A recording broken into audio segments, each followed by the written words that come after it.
might have hiatal hernia syndrome and be completely misdiagnosed. So let's go through some of the common symptoms. You have acid reflux or heartburn. You have tension in your abdomen. You feel like you eat and the food just sits there. You're constipated. You don't move your bowels 1 to 2 times a day effortlessly. You might have shortness of breath. You just can't, you get breathless during the day, even when you're not doing a lot of activity, and maybe you used to be able to do a lot of activity and now you're getting breathless just walking around the house. You have heart palpitations. You have anxiety. Now, understand you don't necessarily have to have all of these symptoms, but this is the syndrome where one root cause is causing this whole host of symptoms. You feel worse at night. You can wake up with heartburn or a panic attack, heart palpitations in the middle of the night. So you're not sleeping well. This feeling of anxiety can come upon you at night. It can also come upon you during the day. Digestively, you are uncomfortable. You're eating less and less. You're eating less and less foods, and you're just miserable. And what your doctor is telling you, maybe they're finding acid reflux, so they gave you the acid blocker. But what else are they finding? Maybe they're finding a little inflammation in the esophagus, but they're saying it's mild. Or maybe you've had an endoscopy, a colonoscopy, and they say you're completely fine, but you're miserable with all these symptoms. Maybe you've heard of hiatal hernia because it's now getting, more, not popular, but more common, such that people are hearing about it more. And you've gone through the endoscopy, as I mentioned, and they say, no, that's not it. It could still be hiatal hernia syndrome, and let me explain why that is. So a frank hiatal hernia is when your stomach comes up above your diaphragm, and there is such a thing as a sliding hiatal hernia where it goes down and comes up, so it's up and down. Now that can be missed upon testing because it happened to be down when they did the test versus up. But there's also what we have deemed a subclinical hiatal hernia, meaning that there's your diaphragm and your stomach's in spasm pushed up against your diaphragm, still creating that discomfort as far as eating, that breathlessness, shortness of breath feeling, the heart palpitations, the anxiety.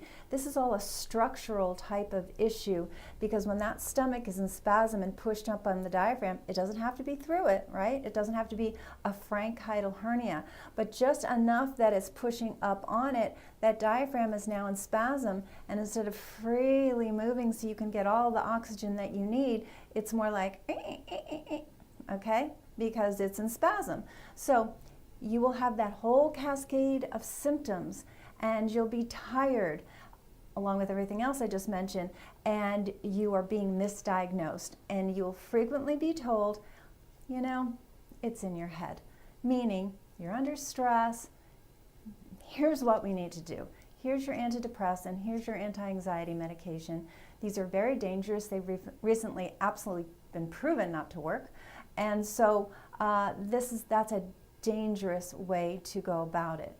And I just want you to know that this is not in your head. I talk to patients from all over the world, mostly US, but all over the world who are just so miserable, losing their quality of life because they're being told they're just emotionally unstable and they're making this up because your heart is fine, your lungs are fine, we can't find a hiatal hernia, you don't have cancer, there's no box of a disease that they can put you in, therefore, it's all up here.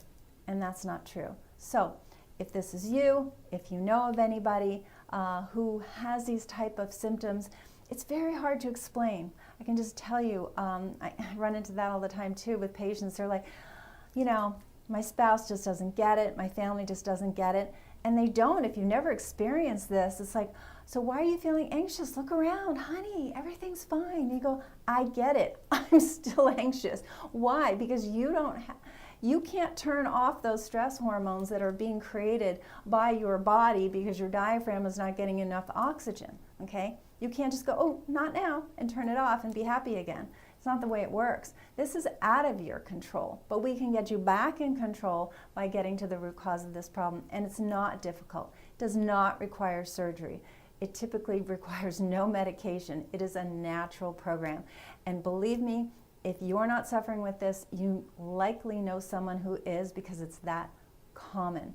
I'd love to hear from you. I'd love to hear what you've been experiencing. If you have any questions, we'd be delighted to offer you a consultation. Give us a call, 727-335-0400, or visit the website rootcausemedicalclinics, that's plural.com.